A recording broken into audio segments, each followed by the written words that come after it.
Dear students, welcome to C S crux. आज का हमारा टॉपिक है file system versus database management system. हमें सबसे पहले फाइल सिस्टम को समझना है कि फाइल सिस्टम क्या है।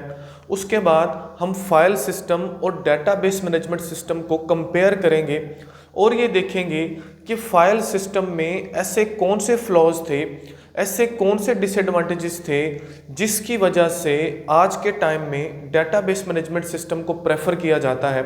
या हम कुछ इस तरह से भी बोल सकते हैं कि हमें डेटाबेस मैनेजमेंट सिस्टम के एडवांटेजेस को देखना है कि ऐसे कौन से एडवांटेजेस हैं डेटाबेस मैनेजमेंट सिस्टम के ओवर फाइल सिस्टम कि डेटाबेस मैनेजमेंट सिस्टम को प्रेफर किया जाता है। तो प्रीवियस लेक्चर में हमने डेटाबेस मैनेजमेंट सिस्टम के फंडामेंटल्स को कवर किया। हमने database management system, database system को कवर किया। आज हम सबसे पहले फाइल सिस्टम को समझेंगे, फिर हम इनका कंपैरिजन करेंगे और उसके बाद हम एडवांटेजेस देखेंगे डेटाबेस मैनेजमेंट सिस्टम के, या हम बोल सकते हैं कि फाइल सिस्टम के डिसएडवांटेजेस को देखेंगे। तो सबसे पहले हमें फाइल सिस्टम को समझना है। उसको समझने से पहले अगर आपने अभी तक वीडियो को लाइक और शेयर नहीं किया तो वीडियो को लाइक ज़रूर कर दीजिए, चैनल को सब्सक्राइब ज़रूर कर दीजिए। बढ़ते हैं आगे और देखते हैं कि फाइल सिस्टम क्या है। अगर डेली बेसिस पर हम एज अ स्टूडेंट या हम एज अ एम्प्लॉय लैपटॉप को, कंप्यूटर को, या अगर हम कोई भी डेस्कटॉप सिस्टम यूज़ करते हैं तो हम जो है फाइल सिस्टम को यूज़ कर रहे हैं, लेकिन हमें नहीं पता कि हम फाइल सिस्टम को यूज़ कर रहे हैं। वो कैसे? अगर ऑपरेटिंग सिस्टम जो हमारे पास है, कोई भी लैपटॉप में या डेस्कटॉप में जो ऑपरेटिंग सिस्टम है उसमें मैंने कोई डाटा को अपने पास स्टोर करना है, तो वहाँ पर होता क्या है, वहाँ पर सबसे पहले ड्राइव्स होती हैं, जैसे C D E drives. For example मुझे डाटा को डी ड्राइव में रखना है। डी ड्राइव में मैं फोल्डर्स बनाता हूँ, उसमें जाके मैं सब फोल्डर्स बनाता हूँ, फिर वहाँ पर जाके मैं अपनी फाइल को रखवाता हूँ। तो ये जो पूरे की पूरी मैनेजमेंट है, जिसमें ड्राइव्स आ रही हैं, फोल्डर्स आ रहे हैं, फाइल्स आ रही हैं, इन सब को डाटा की स्टोरेज के लिए जो मैनेज कर रहा है वो कौन कर रहा है? वो फाइल सिस्टम कर रहा है। लेकिन ये जो फाइल सिस्टम्स हैं ये बिल्ट इन है ऑपरेटिंग सिस्टम में। हमें नहीं पता कि इसके अंदर कहीं पर वो काम कर रहे हैं, लेकिन हम फाइल सिस्टम को यूज कर रहे हैं। डाटा की जो स्टोरेज है, वहां पर जो फाइल्स रखी हुई हैं, वो सारी की सारी कौन मैनेज कर रहा है? वो जो है वो फाइल सिस्टम ही मैनेज कर रहा है। जैसे CFS है, NTFS है, ये डिफरेंट फाइल सिस्टम्स हैं। इसको समझते हैं। फॉर एग्जाम्पल मैंने अपने कंप्यूटर में एक फाइल बनाई MS Excel की या MS Word की या नोटपैड की। फॉर एग्जाम्पल ये एक नोटपैड की फाइल है जिसको मैंने स्टोर किया हुआ है अपने सिस्टम में। स्टोर कहाँ पर करता हूँ? मैं इसको हार्ड ड्राइव में करता हूँ। तो ये हार्ड ड्राइव में स्टोर है, लेकिन इन दोनों के दरमियान क्या है? फाइल सिस्टम है जो मैनेज कर रहा है स्टोरेज को हार्ड ड्राइव में। अब हम इसको इस तरह से बोल सकते हैं कि ये जो फाइल सिस्टम होता है ये किसी ना किसी तरह से एज अ इंटरफेस काम करता है between files and hard drives. ठीक है जी, यहां तक हमको फाइल सिस्टम की समझ आ गई। डेटाबेस मैनेजमेंट सिस्टम क्या है? हमने प्रीवियस लेक्चर में उसको कवर किया हुआ है विद एग्जांपल। अब हमने ये समझना है कि ऐसी कौन सी रीजंस थी जिस रीजन की बेस पर जो फाइल सिस्टम है इसको यूज नहीं किया जाता। इसके अंदर कौन से फेलियर थे कि हम डेटाबेस मैनेजमेंट सिस्टम को यूज करते हैं आज के टाइम पर। जो बड़ी बड़ी कंपनीज हैं वो सभी ने अपनी डाटाबेसेस बनाई हुई हैं, उनका सारा का सारा डाटा पड़ा होता है उनकी डाटाबेसेस में, वो फाइल सिस्टम को यूज नहीं कर रहे। अब इसकी दो रीजंस हैं।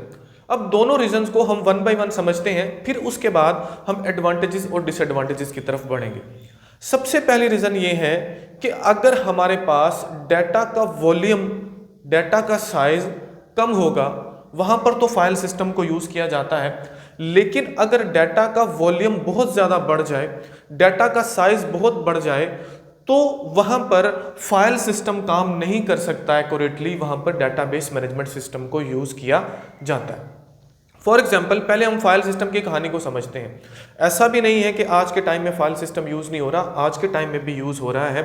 डेटाबेस मैनेजमेंट सिस्टम में भी जब डाटा को स्टोर किया जाता है वहाँ पर कहीं ना कहीं फाइल सिस्टम जो है वो काम कर रहा होता है। बिल्कुल ऐसे जैसे हमने हार्ड ड्राइव में इस फाइल को स्टोर किया हुआ है, डेटाबेसेस के जब हम टेबल स्टोर करते हैं तो वहाँ पर भी कहीं ना कहीं फाइल सिस्टम होता है। लेकिन वहाँ पर जो मैनेजमेंट होती है फाइल की वो कौन कर रहा होता है? वो डेटाबेस मैनेजमेंट सिस्टम कर रहा होता है। वो जो डिफरेंट डेटाबेस मैनेजमेंट सिस्टम्स के सॉफ्टवेयर्स हैं जिसमें हमने जो है वो MySQL, MongoDB, इसी तरह से Oracle के डिफरेंट वर्जन्स हैं, उनकी मैं बात कर रहा हूँ।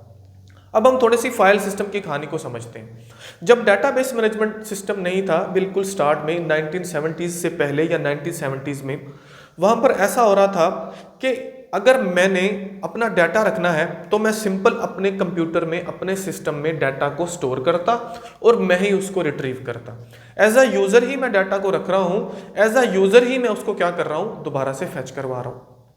अब देखिए, अगर मेरे पास एक स्कूल के लिए मैंने डाटा रखा फॉर एग्जांपल, वहां पर फॉर एग्जांपल 100 स्टूडेंट्स हैं, 200 स्टूडेंट्स हैं, थोड़ा सा डाटा है, तो वहां पर तो फाइल सिस्टम काम कर रहा है। लेकिन अगर हम बात करें एक बहुत बड़ी ऑर्गेनाइजेशन की, एक यूनिवर्सिटी की बात करें जिसमें नंबर ऑफ स्टूडेंट्स हैं, थाउजेंड्स ऑफ स्टूडेंट्स हैं, 100 ऑफ फैकल्टी है, वहाँ पर लैब्स हैं, वहाँ पर लेबॉर्ट्रीज हैं, वहाँ पर लाइब्रेरीज का रिकॉर्ड है, वहाँ पर फैकल्टी की सैलरीज का रिकॉर्ड है, वहाँ पर जो है वो 20-20, 50-50 साल का जो रिजल्ट्स हैं स्टूडेंट के उनका रिकॉर्ड पड़ा हुआ है, तो वहाँ पर फाइल सिस्टम काम नहीं करता। वहां पर डेटाबेस मैनेजमेंट सिस्टम में टेबल की फॉर्म में डाटा को रखा जाता है, एक बल्क डाटा होता है वहां पर। पहली रीजन। दूसरी रीजन क्या, जैसे मैंने पहले बताया कि 1970s में होदा कुछ ऐसा हो रहा था कि मैंने एज अ यूजर ही डाटा को रखा और मैंने एज अ यूजर ही डाटा को फैच करवाया। लेकिन आज के टाइम में ऐसा काम नहीं हो रहा। अब टाइम आ चुका है क्लाइंट सर्वर आर्किटेक्चर का। अब क्लाइंट सर्वर आर्किटेक्चर क्या है? वो ये है कि हमारा जो डाटा है वो किसी एक सेंट्रलाइज जगह पर पड़ा हुआ है और थाउजेंड्स, हंड्रेड्स ऑफ यूजर उसको एक्सेस कर रहे हैं रिमोटली। कोई कहां पर बैठकर एक्सेस कर रहा है, कोई कहीं पर बैठकर एक्सेस कर रहा है। फॉर एग्जांपल हम बात करते हैं एक यूनिवर्सिटी की, फॉर एग्जांपल BGU पाकिस्तान की मैं एग्जांपल लेता हूं। उसका सारे का सारा डाटा फॉर एग्जांपल यूके के सर्वर में पड़ा हुआ है। ये है सर्वर जो कि पड़ा हुआ है कहां पर? फॉर एग्जांपल यूके में। जबकि BGU यूनिवर्सिटी के जो स्टूडेंट्स हैं वो पाकिस्तान में हैं। हो सकता है कोई स्टूडेंट दुबई चला गया, उसकी जॉब हो गई, या कोई यूके भी चला गया, जर्मनी चला गया। अब कोई स्टूडेंट जो है वो यहां से बैठकर इसको एक्सेस कर रहा है, कोई यहां से बैठ के इसको एक्सेस कर रहा है, कोई इस कंट्री से, कोई किसी एक सिटी से। यानी कि यहां पर क्या है? Client server architecture. डाटा कहां पर पड़ा हुआ है? एक सेंट्रलाइज लोकेशन में, और इसको number of user, thousands of user एक टाइम में यूज कर रहे हैं। यहां पर फाइल सिस्टम काम नहीं कर सकता। यहां पर हम किसको यूज करते हैं? डेटाबेस मैनेजमेंट सिस्टम को। तो मैंने यहां पर दो रीजंस आपको बताई। पहली रीजन, जहां पर बल्क डाटा होगा, डाटा का वॉल्यूम बहुत ज्यादा है, वहां पर हम डेटाबेस मैनेजमेंट सिस्टम को यूज करते हैं। फाइल सिस्टम काम नहीं कर सकता, बहुत सारे एरर्स वहां पर आ सकते हैं, उसको मेंटेन करना बहुत मुश्किल है। वो क्यों मुश्किल है? हम जब एडवांटेजेस पढ़ेंगे डेटाबेस मैनेजमेंट सिस्टम के तो हमें वो भी समझ लग जाएगी। और दूसरे नंबर पर जो आज का टाइम है, आज के टाइम में एक ही यूजर उसको बनाकर उसको यूज नहीं कर रहा। डाटा बना के रख दिया, फैकल्टी के लोग अपना डाटा चेक कर रहे हैं, डीन उसको यूज कर रहा है, वाइस चांसलर यूज कर रहा है, स्टूडेंट यूज कर रहे हैं, इवन वहां के जो सिक्योरिटी गार्ड, वहां के जो क्लास 4 के लोग हैं वो भी उसको एक्सेस करके अपनी जो सैलरी स्लिप्स हैं, वो अपनी सैलरीज हैं, उसको देख सकते हैं। तो वहां पर क्या यूज हो रहा है? Database management system. तो हम सबसे पहले फायदे को देखते हैं इसके डेटाबेस मैनेजमेंट सिस्टम के। तो सबसे पहली कहानी को आप समझिए। फॉर एग्जाम्पल हम इस पूरी ये जो टॉपिक है ये एक थ्योरेटिकल टॉपिक है, तो इसके लिए एक रियल लाइफ एग्जाम्पल को हम लेकर चलेंगे ताकि इसको आसानी से समझ सकें। BGU की मैं एग्जाम्पल ले रहा हूँ। फॉर एग्जाम्पल BGU जो है बहाउद्दीन ज़करिया यूनिवर्सिटी, मुझे वहाँ पर कंप्यूटर साइंस का जो एक बैच है फॉर एग्जाम्पल, या एक क्लास है, उसमें से किसी एक स्टूडेंट का डाटा चाहिए जिसका रोल नंबर है फॉर एग्जाम्पल 1 2 3 4 XYZ या कुछ भी उसका रजिस्ट्रेशन नंबर। मुझे इस स्टूडेंट का डाटा चाहिए। तो होगा कुछ यूं कि अगर मेरे पास फाइल सिस्टम होता तो वहां पर पूरे का पूरा डाटा मेरे पास आ जाता, पूरी की पूरी फाइल मेरे पास आ जाती। हो सकता है वो जो फाइल है वो 5 MB की हो, वो 25 केबी की हो या हो सकता है वो जीबीज में हो, जबकि एक स्टूडेंट का जो डाटा है वो मैक्सिमम क्या हो सकता है, वो 1 केबी का हो सकता है। ठीक है जी, 1 केबी का। तो बजाय इसके कि वो सारी की सारी फाइल मेरे पास आए फाइल सिस्टम में, हम डेटाबेस मैनेजमेंट सिस्टम को यूज करते हैं। होता क्या है कि एक सिंपल क्यूरी लिखी जाती है कि ये जो स्टूडेंट जिसका रजिस्ट्रेशन नंबर या रोल नंबर XYZ1234 है, इसका डाटा फेच करके दिया जाए। सिंपल एसक्यूएल में क्यूरी लिखेंगे, क्यूरी लिखी गई, जैसे ही कमांड दी गई उसकी रिक्वेस्ट भेजी गई, सर्वर से डाटा उसका किसके पास आ गया, यूजर के पास आ गया। सबसे पहला फायदा कि जो सर्चिंग है वो फास्ट है। दूसरे नंबर पर जो मेमोरी यूटिलाइजेशन है वो बहुत अच्छी है डेटाबेस मैनेजमेंट सिस्टम में एज कंपेयर्ड फाइल सिस्टम।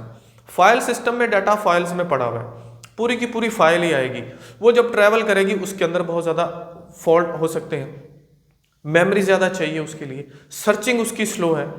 तो डेटाबेस मैनेजमेंट सिस्टम में ऐसा कुछ नहीं। उसके बाद दूसरे नंबर पर हमारे पास जो इसका पॉइंट है, जो एडवांटेज है डेटाबेस मैनेजमेंट सिस्टम का, वो है कंकरेंसी।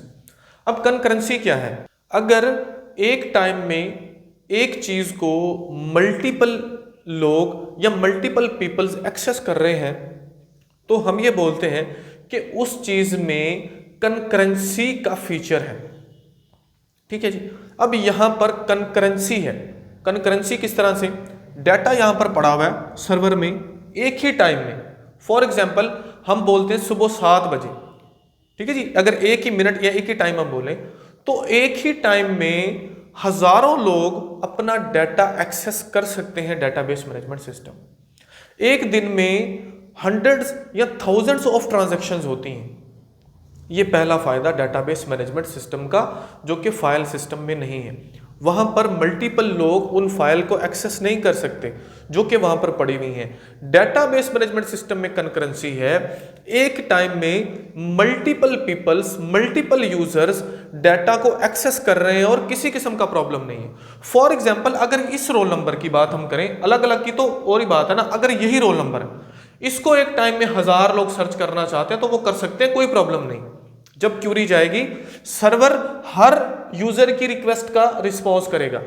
इसने रोल नंबर ये देखा कि इसका रिजल्ट बताओ, इसने ये दिया, इसने ये दिया, इसने दिया, तो सर्वर उन सबको एक ही टाइम में कंकरेंटली उनका रिस्पॉन्स दे रहा है।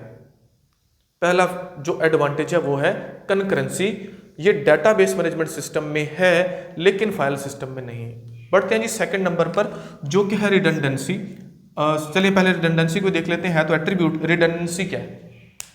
अब रिडंडेंसी का मतलब होता है डुप्लीकेशन। डेटाबेस मैनेजमेंट सिस्टम में रिडंडेंसी को हम बहुत आगे पढ़ेंगे। डुप्लीकेशन को हमने ख़त्म करना है जब हम नॉर्मलाइजेशन के कॉन्सेप्ट्स को देखेंगे।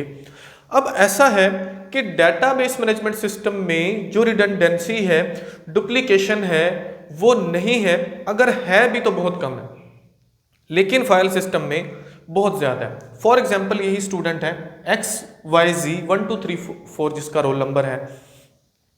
अगर एक फाइल है एनरोलमेंट की, उसमें भी इसका डाटा पड़ा हुआ है। एक फाइल है लाइब्रेरी की, उसमें भी इसका डाटा पड़ा हुआ है। एक फाइल है जो कि है फॉर एग्जांपल स्पोर्ट्स की, जिसमें स्टूडेंट्स ऐसे जो स्पोर्ट्स में हिस्सा लेते हैं, वहां पर भी इसका डाटा पड़ा हुआ है। फी वाली फाइल में भी इसका डाटा पड़ा हुआ है।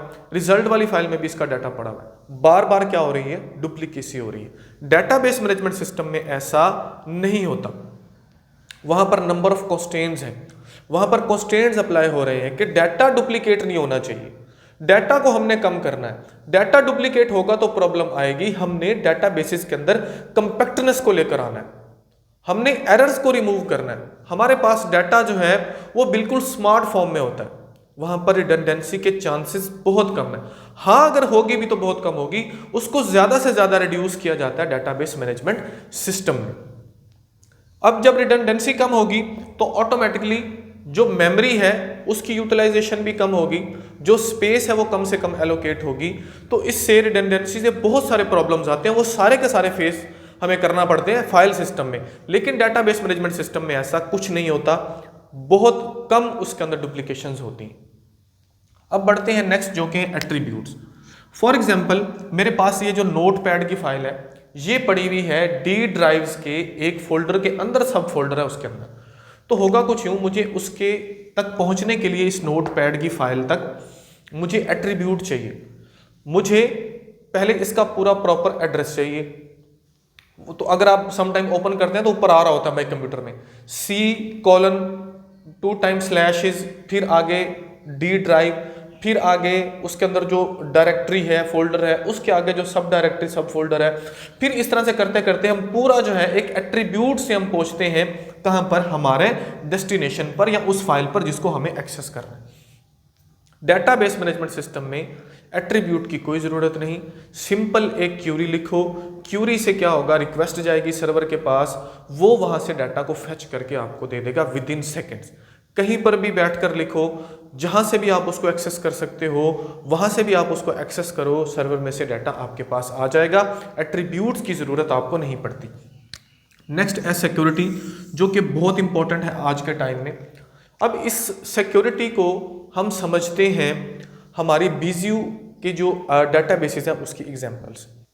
फॉर एग्जांपल मैं स्टूडेंट हूं, जब मैं बीजीयू की वेबसाइट को ओपन करता हूं, मुझे जब अपना फॉर एग्जांपल रिजल्ट चेक करना है, तो मेरे पास सिर्फ और सिर्फ एक्सेस या परमिशन इतनी है कि मैं वहां पर अपना रोल नंबर दूं और डाटा को वहां से देख लूं। ठीक है जी। अगर मैं न्यू इनरोलमेंट के लिए फॉर्म को फिल कर रहा हूं, तो मेरे पास सिर्फ और सिर्फ एक्सेस इतनी है कि मैं वहां पर अपने डाटा को फीड करता हूं। डिफरेंट जो वहां पर टेक्स्ट बॉक्सेस दिए हुए हैं, बटन्स या जो भी कुछ है वहां पर मैं डाटा को फिल कर रहा हूं डिफरेंट फील्ड में। यही मेरे पास एक्सेस है। अब अगर हम बात करें वहां के डीन की, जब वो ओपन करता है उसको, तो उसके पास ना सिर्फ स्टूडेंट का डाटा आ जाता है, बल्कि वो जो वहां पर रिजल्ट है उसकी सारी की सारी एक्सेस उसके पास है। वो उसके अंदर कुछ चेंजिंग भी कर सकता है। अगर हम बात करें एचओडी डिपार्टमेंट की, तो उसके पास जो वहां पर आप बोल सकते हो जो व्यू है या उसके पास जो एक्सेस है वो और ज्यादा है स्टूडेंट से, डीन से तो कम होगी, उसके पास और ज्यादा है। अब लेवल बाय लेवल सिक्योरिटी की बेस पर परमिशंस बना दी गई डेटाबेस मैनेजमेंट सिस्टम। अब स्टूडेंट को परमिशन सिर्फ यही है कि वो सिर्फ वहां पर रीड कर सकता है, वो राइट नहीं कर सकता। अब जो वहां पर डीन है उसके पास परमिशन ये है कि वो रीड भी कर सकता है, वो राइट भी कर सकता है। अब डिफरेंट जो लेवल्स हैं, उन लेवल की बेस के ऊपर स्टूडेंट्स में परमिशंस जो है वहां पर दे दी गई, जिसको आप बोल सकते हो एक्सेस कंट्रोल वहां पर लगा दिया गया कि किसको कितना एक्सेस देना है, वो डाटाबेसेस को किस हद तक एक्सेस कर सकता है। अगर मुझे फी की सारी एक्सेस दे दी जाए तो मैं तो अपने 12 महीने की फी को वहां पर ओके कर दूंगा, पैसे भरूंगा ही नहीं।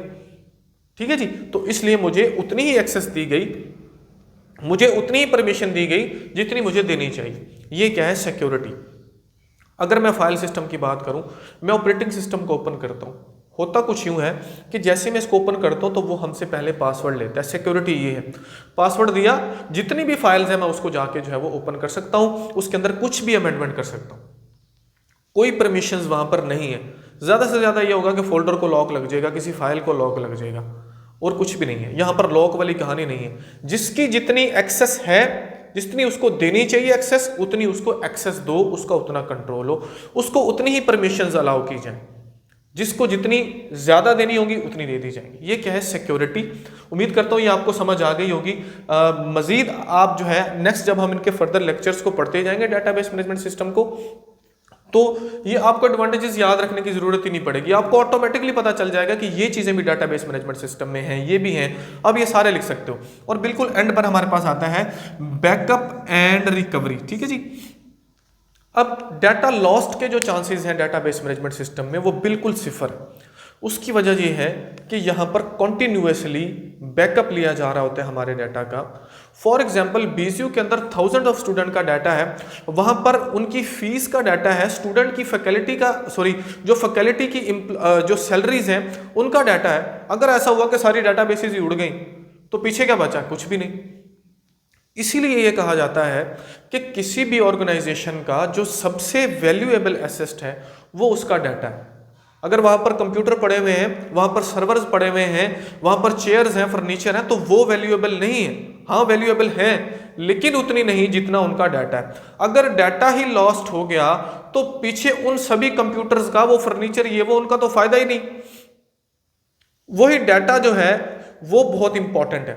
तो डाटा को कॉन्टिन्यूसली रेगुलरली उनका बैकअप लिया जाता है। अगर लॉस्ट हो जाए तो उसको रिकवर कर लिया जाता है डेटाबेस मैनेजमेंट सिस्टम में। फाइल सिस्टम में ऐसा नहीं हो सकता, फाइल सिस्टम में बैकअप्स नहीं लिए जाते। तो ये भी एडवांटेज है डेटाबेस मैनेजमेंट सिस्टम का ओवर फाइल सिस्टम।